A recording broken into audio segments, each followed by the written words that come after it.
Escuché a mi hija decir, mi mamá me da asco. Fingí que no oí nada, pero días después vendí mi casa y desaparecí, dejando solo una nota. Pero antes de seguir contando mi historia, dime en los comentarios, ¿desde dónde me estás viendo? Me encanta saber hasta dónde llegan nuestras historias. Ah, no te olvides de suscribirte y de darle me gusta. Soy Marilia, tengo 65 años, y esta es mi historia. Dicen que una vida puede cambiar en un instante. La mía cambió una noche de martes, cuando el silencio de la casa se rompió por palabras que jamás pensé escuchar. Era casi medianoche. Debería haber estado durmiendo, pero las cuentas del mes no cerraban y el sueño me abandonó. Me levanté a tomar un vaso de agua cuando escuché la voz de Valentina, mi hija mayor, que venía de la habitación de al lado. Estaba hablando por teléfono, probablemente con alguna amiga. No aguanto más esta situación. Mi mamá me da asco. El vaso casi se me resbala de la mano. Me quedé helada allí mismo, en el pasillo oscuro. Solo estoy esperando que venda esta casa para agarrar mi parte y largarme de aquí. ¿Crees que quiero quedarme cuidando a una anciana? Ya se está volviendo senil, será fácil convencer a todos. Cada palabra era como una aguja perforando mi pecho. Valentina, mi primogénita, mi orgullo, la niña por la que había sacrificado todo. Volví a la habitación, con los pies descalzos tocando el piso frío, y me senté en el borde de la cama. Los recuerdos vinieron como una avalancha. Yo, lavando ropa de madrugada para pagarle la escuela privada. Yo, saltándome comidas para que ella tuviera materiales de arte de calidad. Yo, envejeciendo prematuramente por el trabajo doble después de la muerte de su padre. Y ahora, esto. Mi mamá me da asco. No lloré. Algo dentro de mí se transformó en ese momento. No era rabia ni tristeza. Era una claridad absoluta, como si finalmente pudiera ver la verdad que había estado frente a mis ojos durante tanto tiempo. A la mañana siguiente, Valentina apareció en la cocina como si nada hubiera pasado. Cabello perfectamente arreglado, sonrisa ensayada. Me besó la mejilla y me dijo que me veía cansada. No dormí bien, respondí, sirviendo café. Mi voz sonaba normal, mi rostro sereno. Dentro de mí, sin embargo, un plan ya comenzaba a formarse. Tienes que descansar más, mamá. No te preocupes tanto por las cosas, dijo ella, revisando su celular. Ah, ¿recuerdas que te hablé de esa reforma? Necesitamos empezar a pensar en eso. Esta casa vale mucho, ¿sabes? Ayer mismo vi un anuncio de una parecida por casi 2 millones. Sus ojos brillaron al mencionar el valor. Allí estaba, descarado, lo que me negaba a ver. Para Valentina, yo ya no era una madre, era solo la propietaria de una valiosa propiedad. Lo pensaré, respondí, tomando mi café. Esa tarde, mientras Valentina estaba en el trabajo, llamé a Mónica, mi hijo menor que vivía en otra ciudad con el pequeño Emiliano, mi nieto de 8 años. «Mamá, ¿todo bien? Tu voz suena diferente». Se dio cuenta de inmediato. «Estoy bien, hijo. Solo los extraño. ¿Cómo está Emiliano?» Creciendo demasiado rápido. La semana pasada ganó un premio de ciencias en la escuela. Deseaba tanto que lo hubieras visto. Hablamos por casi 1 hora. En ningún momento mencioné lo que había descubierto sobre Valentina. No quería poner a mi hijo en contra de su hermana. Pero, al colgar, tomé mi decisión. Al día siguiente, visité a un abogado recomendado por una antigua compañera de trabajo. El doctor Roberto me escuchó atentamente mientras le explicaba mi situación, sin drama, solo hechos. «Señora Marisol, lo que pretende hacer es completamente legal, pero necesitamos documentar todo correctamente para evitar futuras impugnaciones», explicó, ajustándose las gafas. En los días que siguieron, reuní todos los documentos necesarios, informes médicos que probaban mi cordura, declaraciones ante notario que confirmaban que mis decisiones eran voluntarias, grabaciones autorizadas de mis intenciones. El abogado sugirió que también hiciera un nuevo testamento. «¿Y la casa?», pregunté. «Si realmente quiere venderla, Puedo recomendarle una inmobiliaria discreta y eficiente. Lo importante es que todo se haga legalmente, para que no haya margen para impugnaciones. Valentina no sospechaba nada. Continuaba con sus planes, mencionando casualmente reformas, mejoras, incluso sugiriendo que yo descansara más y le dejara a ella las decisiones importantes. En sus palabras aparentemente dulces, ahora reconocía el veneno. Una tarde, mientras organizaba documentos antiguos, encontré una foto de Valentina de niña. Sonreía, abrazada a mí, en su primer día de clases. En esa época, sus ojos tenían un brillo sincero, y su amor parecía verdadero. ¿Cuándo se transformó esa niña en la mujer calculadora que ahora planeaba deshacerse de mí? La casa se puso a la venta discretamente. El corredor, siguiendo mis instrucciones, no puso cartel al frente, solo la publicitó en canales específicos. En menos de 2 semanas, recibí una oferta que superaba mis expectativas. 1.7 millones de pesos. Acepté de inmediato. El día de la firma del contrato, Valentina estaba en un viaje de trabajo. Perfecto. Firmé los papeles con mano firme, transferí el dinero a una cuenta que había abierto secretamente y comencé a empacar solo lo esencial: algunas prendas de vestir, fotografías antiguas, recuerdos de tiempos mejores. La víspera de la entrega de las llaves, escribí una nota corta. La que te da asco se fue y se llevó todo. Ya no necesitas avergonzarte. Ahora aprende a vivir sin ella. Puse la nota sobre la mesa de la cocina, junto con las llaves del coche que dejaría atrás. Miré una última vez esas paredes que habían sido testigos de tantos momentos, buenos y malos, y cerré la puerta. En el taxi camino a la terminal de autobuses, le envié un mensaje a Mónica. Hijo, voy a la Ciudad de México. No te preocupes, estoy bien. Te llamo cuando llegue. Por favor, no le digas a tu hermana. El autobús partió al amanecer. Mientras los paisajes pasaban por la ventana, sentí algo que no experimentaba en décadas: libertad. La venganza no era solo dejar a Valentina sin la herencia que tanto codiciaba, sino liberarme de las cadenas invisibles que me ataban a una relación basada en el interés y la manipulación. Lo que Valentina no sabía es que había descubierto mucho más que sus palabras crueles esa noche. Durante mis investigaciones discretas, encontré evidencias de que planeaba internarme en un asilo tan pronto como obtuviera el control de mis bienes. Documentos escondidos, conversaciones grabadas con abogados dudosos. La traición era más profunda de lo que imaginé. Pero lo peor aún estaba por venir. Mientras yo iniciaba mi nueva vida lejos de allí, Valentina no solo descubriría que se quedó sin la casa y el dinero, sino también que su plan de falsificar mi firma en préstamos bancarios había sido descubierto. Y eso, amigo mío, no terminaría bien para ella. Parte 2. El plan silencioso. Llegué a la Ciudad de México con el corazón apesadumbrado, pero decidida.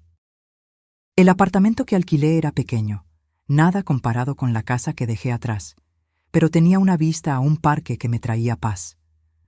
Los primeros días mantuve mi celular apagado. Sabía que, a estas alturas, Valentina ya habría descubierto todo. Cuando finalmente encendí el aparato, una avalancha de notificaciones apareció en la pantalla. 27 llamadas perdidas de Valentina, 15 mensajes de texto, cada uno más desesperado que el anterior. «Mamá, ¿dónde estás? ¿Qué pasó con la casa? Por favor, llámame urgente. ¿Es esto algún tipo de broma?» El último mensaje decía solo: «¿Cómo pudiste hacerme esto?» Sonreí amargamente. ¿Cómo pude yo hacerle esto a ella? La inversión de papeles era casi cómica, si no fuera tan dolorosa. También había 3 llamadas de Mónica. Lo llamé de inmediato. «Mamá». Su voz sonó aliviada. «¿Estás bien? Valentina está enloquecida. Llamó aquí llorando, diciendo que desapareciste y vendiste la casa». «Estoy bien, hijo. Mejor de lo que he estado en mucho tiempo, en realidad. Pero, ¿qué pasó? ¿Por qué no me dijiste que ibas a vender la casa?» Respiré hondo y le conté la verdad. las palabras de Valentina, los planes que descubrí, la decisión que tomé. Mónica se quedó en silencio tanto tiempo que pensé que la llamada se había cortado. «Mónica, ¿todavía estás ahí?» «Sí, mamá». Su voz estaba embargada. Yo no tenía idea. Siempre pensé que Valentina era solo difícil. Nunca imaginé que pudiera... Yo tampoco quise verlo durante mucho tiempo, confesé. A veces el amor nos ciega. Ella le está diciendo a todos que tuviste algún tipo de crisis, que no estabas en tu sano juicio. Está amenazando con presentar una demanda para anular la venta. Sonreí de nuevo, esta vez con confianza. Puede intentarlo.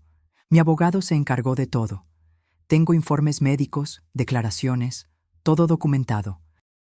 En los días siguientes, recibí una carta formal del abogado que Valentina había contratado. Como era de esperar, alegaba que yo no estaba en condiciones mentales adecuadas para tomar decisiones financieras de esa magnitud. El doctor Roberto respondió de inmediato, enviando toda la documentación que habíamos preparado.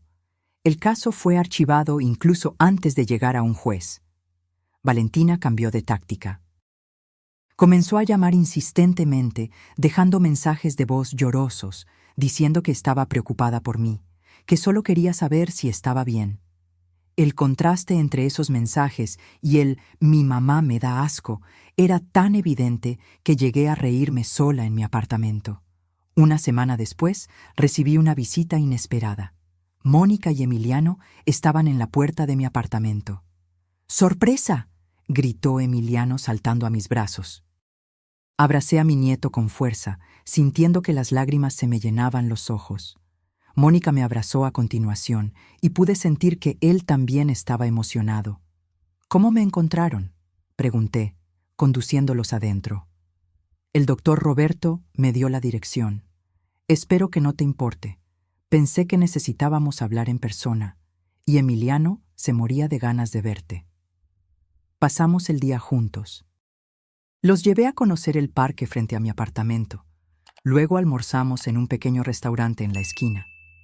Emiliano me contó sobre la escuela, sus amigos, el premio de ciencias. Ver su carita animada era como un bálsamo para mi alma herida. Por la noche, después de que Emiliano se durmió en el sofá, Mónica y yo hablamos seriamente. «Valentina está destrozada, mamá. No estoy defendiendo lo que hizo, pero perdió el empleo. Parece que estaba involucrada en algunas irregularidades en la empresa, y ahora, sin la casa...» Ella tomó sus decisiones, Mónica, al igual que yo tomé las mías. Lo sé. Solo estoy tratando de entender cómo llegamos a este punto. Miré a mi hijo, tan parecido a su padre.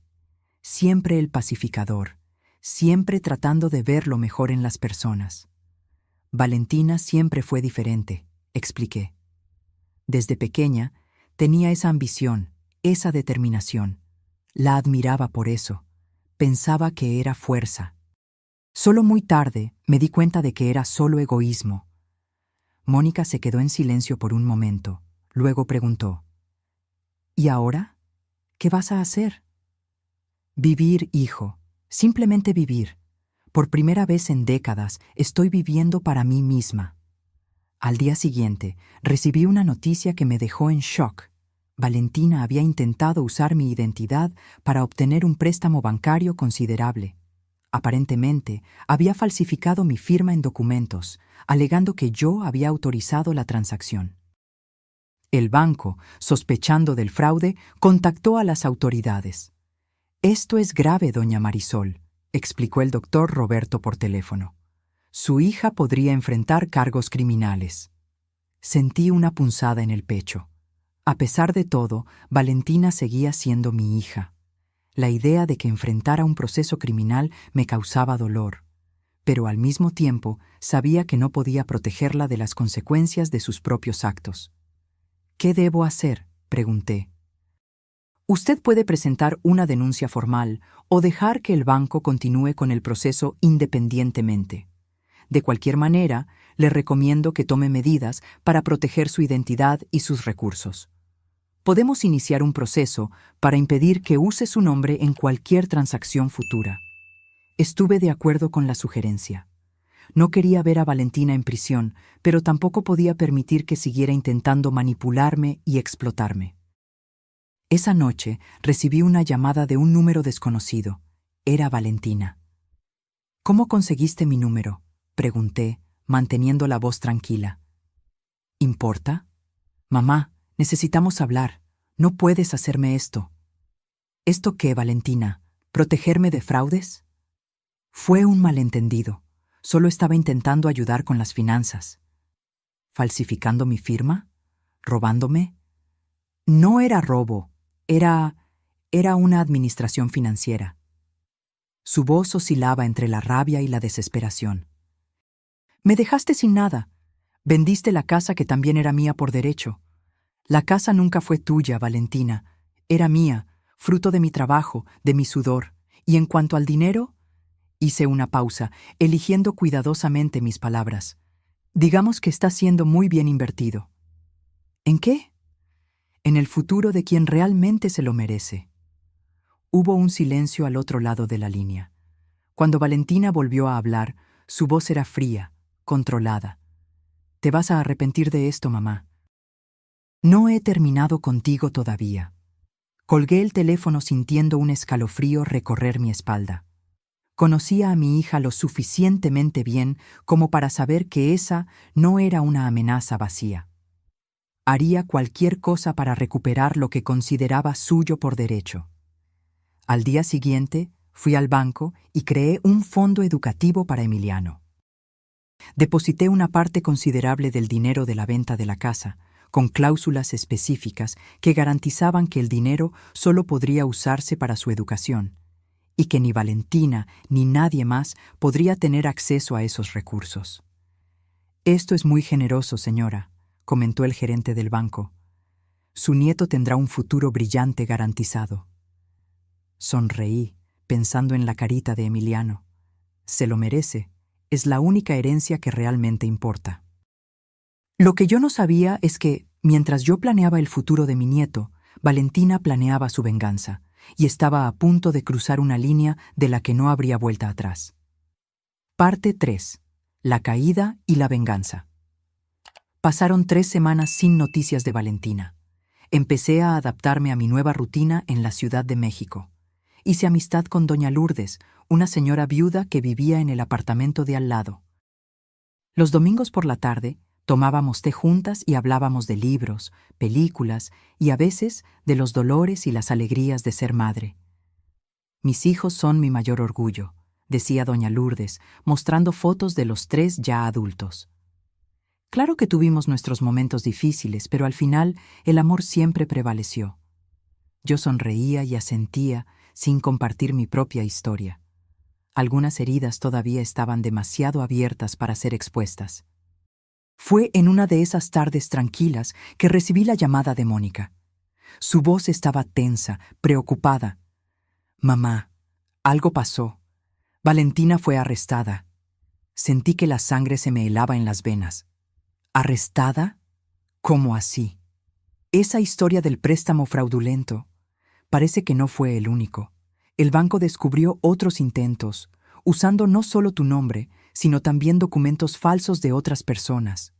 Es un esquema grande, mamá». Me senté lentamente en el sofá, intentando procesar la información. Parte de mí sentía una punzada de satisfacción. Finalmente Valentina enfrentaba las consecuencias de sus actos, pero otra parte, la parte que siempre sería madre, sentía un dolor profundo. «¿Tú hablaste con ella?», pregunté. «Sí, está en estado de shock.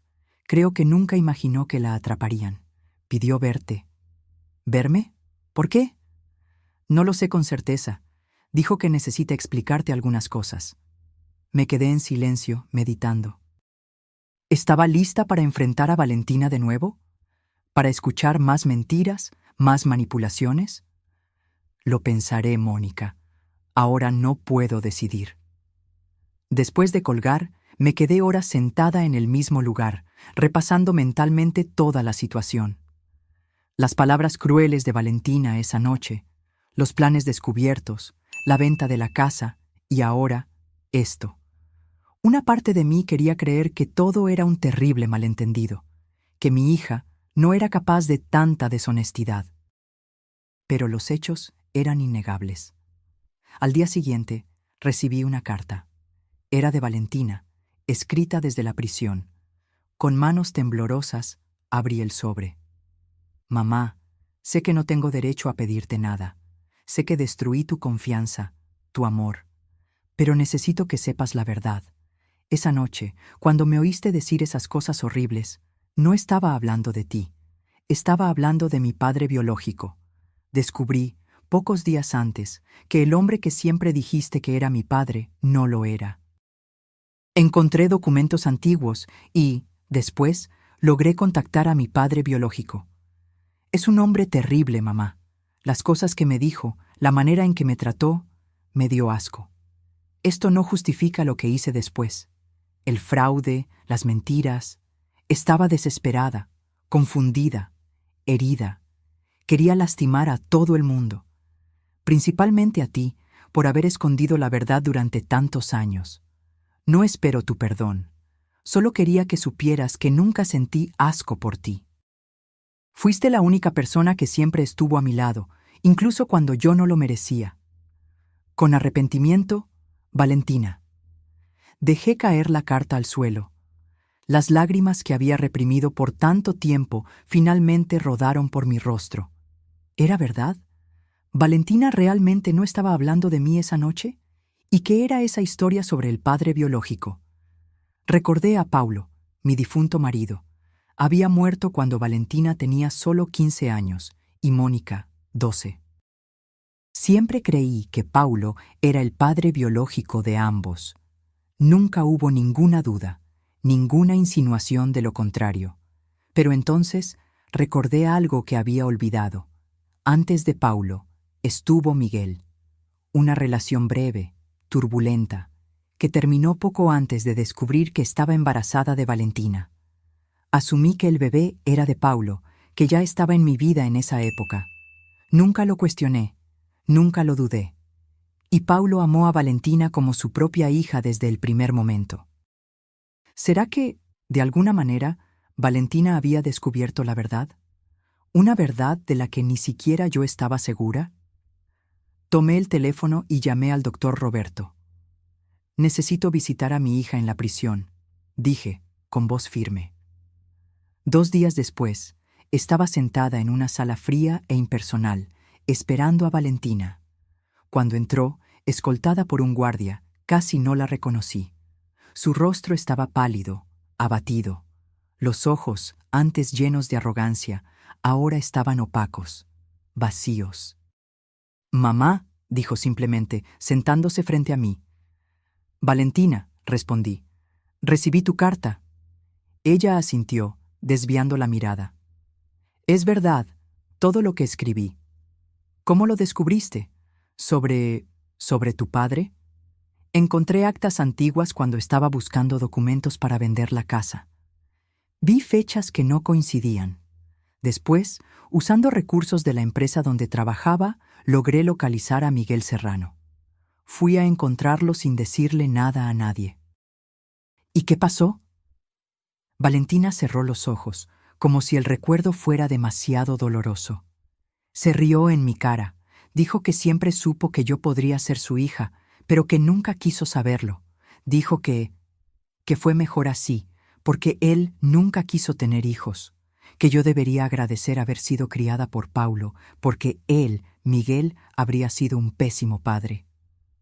Sentí un dolor agudo en el pecho. Nunca imaginé que ese secreto volvería para atormentarnos de forma tan devastadora. «¿Por qué no me lo dijiste, Valentina? ¿Por qué toda esta conspiración, estas mentiras?» «Estaba enojada, mamá, muy enojada. Contigo, con él, conmigo misma. Sentí como si toda mi vida fuera una mentira. Y entonces empecé a actuar sin pensar. Una cosa llevó a la otra. Y cuando me di cuenta, estaba hundida en deudas, en fraudes. Ya no había vuelta atrás. Miré a mi hija. Realmente la miré. Por primera vez en mucho tiempo. Vi a la niña perdida detrás de la mujer desesperada. La niña que buscaba su lugar en el mundo. Esto no borra lo que hiciste, Valentina. Los intentos de engañarme, de manipularme, los fraudes. Lo sé, no estoy pidiendo que lo borres, solo quería que supieras la verdad. Nos quedamos en silencio por unos minutos. Había tanto que decir, y al mismo tiempo, las palabras parecían insuficientes. ¿Qué va a pasar ahora?, pregunté finalmente. Voy a cumplir mi condena. Son al menos 3 años, si todo va bien. Después, no lo sé. Empezar de nuevo, tal vez, lejos de aquí. Asentí lentamente.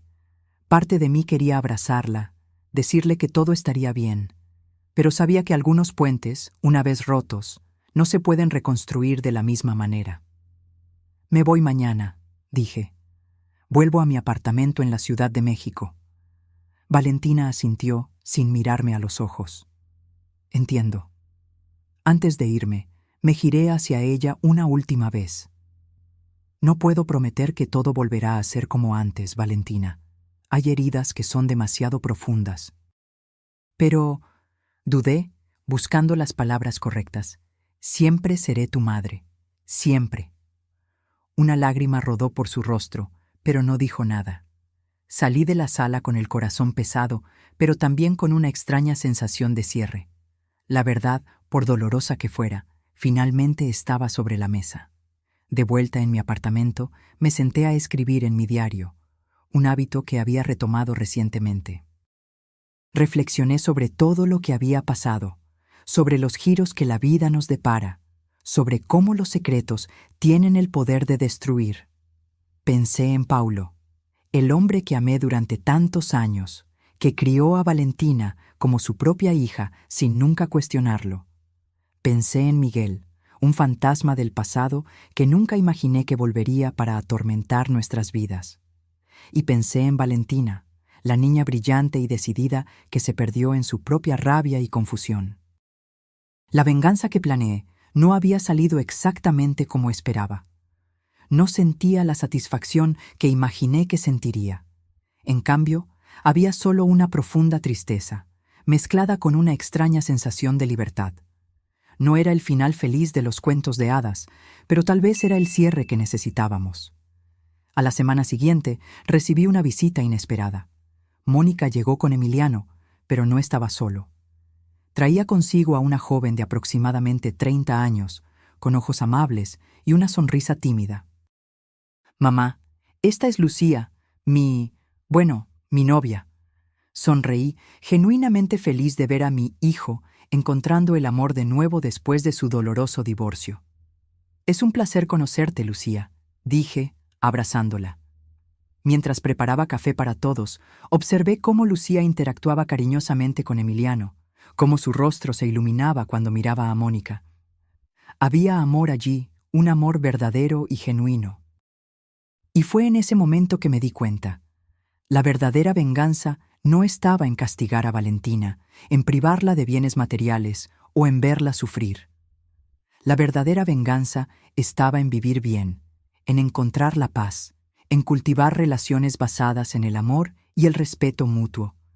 Valentina había tomado sus decisiones, al igual que yo había tomado las mías. Ahora, cada una de nosotras tendría que vivir con las consecuencias. Esa noche, modifiqué mi testamento nuevamente. Mantuve el fondo educativo para Emiliano, pero incluí una pequeña provisión para Valentina. No dinero, sino la casa de playa que había comprado recientemente con parte del dinero de la venta de la casa antigua. Una casa pequeña, sencilla, pero acogedora. Un lugar donde, tal vez, ella pudiera empezar de nuevo cuando saliera de prisión. No era perdón, todavía no estaba lista para eso. Era solo un reconocimiento de que, a pesar de todo, el vínculo entre madre e hija, por más dañado que estuviera, aún existía, y tal vez, con tiempo y distancia, podría comenzar a sanar. Parte 4.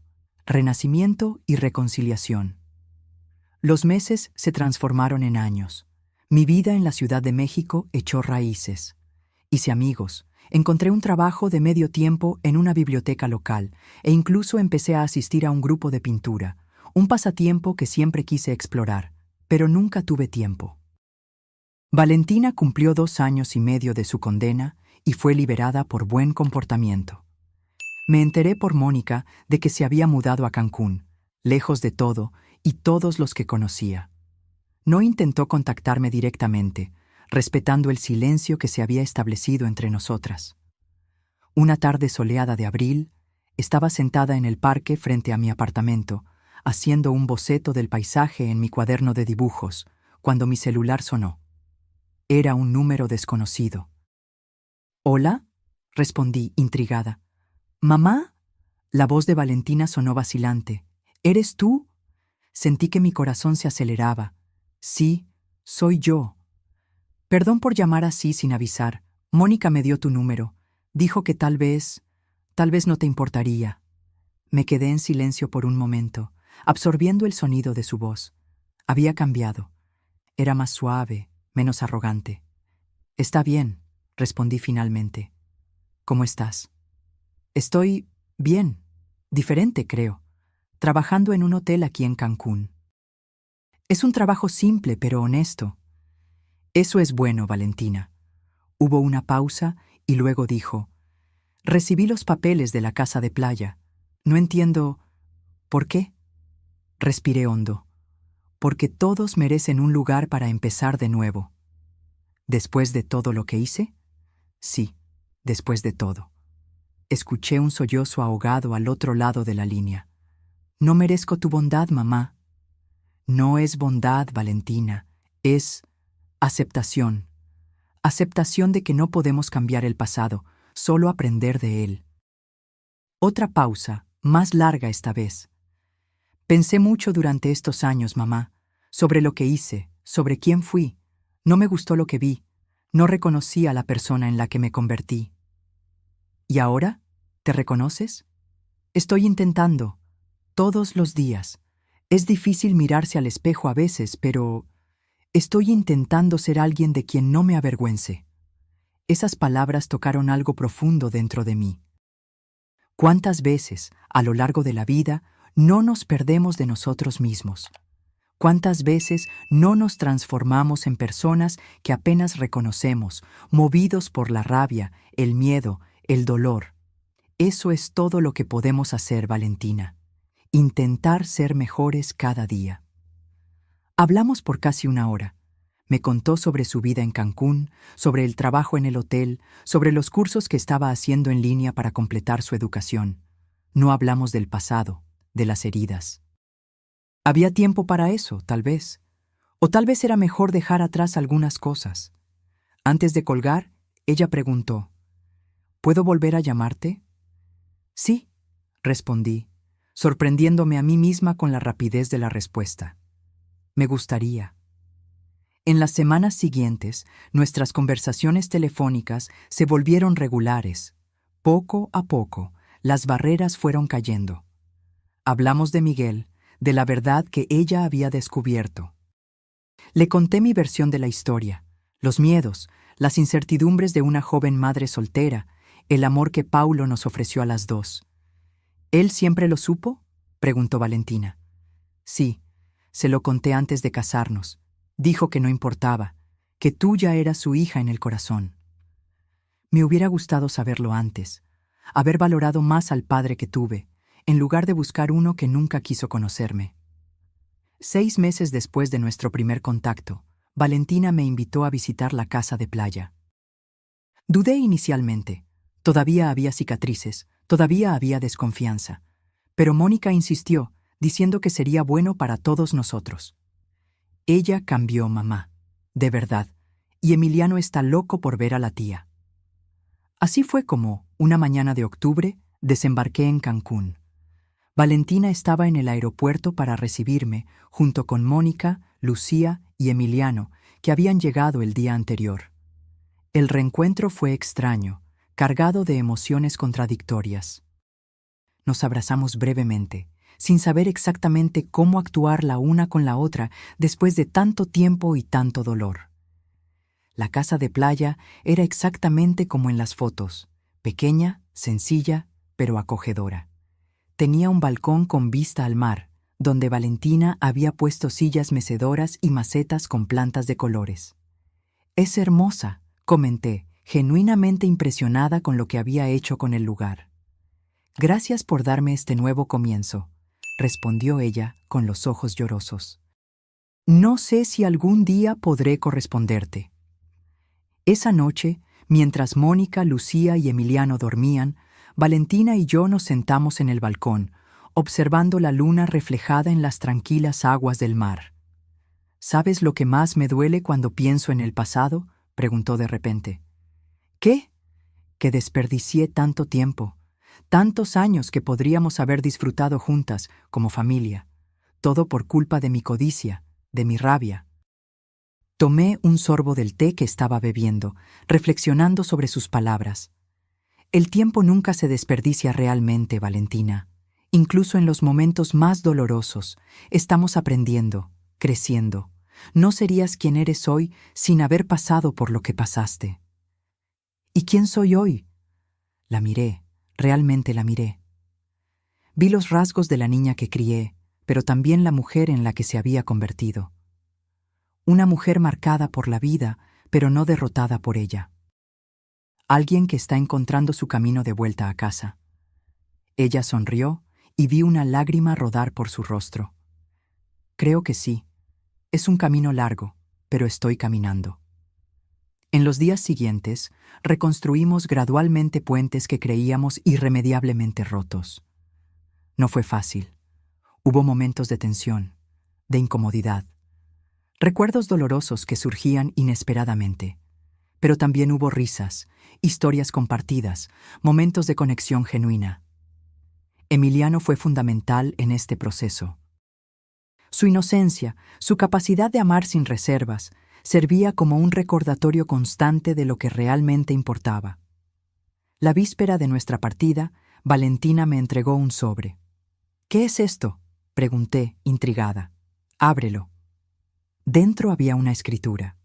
La casa de playa estaba siendo transferida a nombre de Emiliano. «Valentina, no tienes que hacer esto». «Quiero, mamá. Es mi forma de asegurar que algo bueno surja de toda esta historia. Un legado positivo, no construido sobre mentiras o manipulación». Abracé a mi hija, sintiendo que las lágrimas que tanto había reprimido finalmente fluían libremente. «Gracias», susurré. «No, mamá. Te doy las gracias a ti, por no rendirte conmigo, incluso cuando lo merecía». En el vuelo de regreso a la Ciudad de México, reflexioné sobre el viaje que había recorrido. Del dolor de la traición a la venganza calculada. Del resentimiento amargo a la reconciliación vacilante. No era un final perfecto. Todavía había heridas, todavía había desconfianzas, pero era un nuevo comienzo honesto. Una semana después, recibí una carta de Valentina. Dentro había una foto antigua de nosotras dos, yo sosteniéndola en brazos de bebé, ambas sonriendo a la cámara. En el reverso, ella había escrito: «Para mi mamá, que me enseñó la lección más importante. La verdadera venganza no está en destruir, sino en reconstruir. Con amor eterno, Valentina». Puse la foto en mi mesita de noche, al lado de la foto de Mónica y Emiliano. Mi familia imperfecta, marcada por cicatrices, pero aún así mi familia. Esa noche, antes de dormir, escribí en mi diario: «Hoy entendí que la venganza que planeé no era realmente para castigar a Valentina, sino para liberarme de las cadenas de la manipulación, del peso de las expectativas no cumplidas, del ciclo tóxico en el que nos encontrábamos, y en ese sentido fue exitosa. No porque destruyó a Valentina, sino porque nos permitió a ambas renacer de las cenizas de nuestra relación anterior. Quizás el verdadero poder no está en herir a quien nos hirió, sino en encontrar la fuerza para seguir adelante, para reconstruir, para perdonar, no por ellos, sino por nosotros mismos. Quizás la verdadera venganza sea la paz que encontramos cuando finalmente nos liberamos del deseo de venganza». Cerré el diario y apagué la luz. Por primera vez en mucho tiempo, dormí sin el peso del pasado sobre mis hombros. La jornada no había terminado, nunca termina realmente. Pero ahora caminábamos no como adversarias, sino como supervivientes de la misma tormenta, aprendiendo juntas a navegar en aguas más tranquilas. Y eso, me di cuenta, era la verdadera victoria. ¿Y tú, qué harías en mi lugar? ¿Perdonarías a tu hija después de todo? Deja tu opinión en los comentarios y sigamos con esta conversación. Y si te gustó nuestra historia de hoy, no te olvides de suscribirte al canal y activar la campanita para no perderte los próximos relatos. Nos vemos en la próxima historia.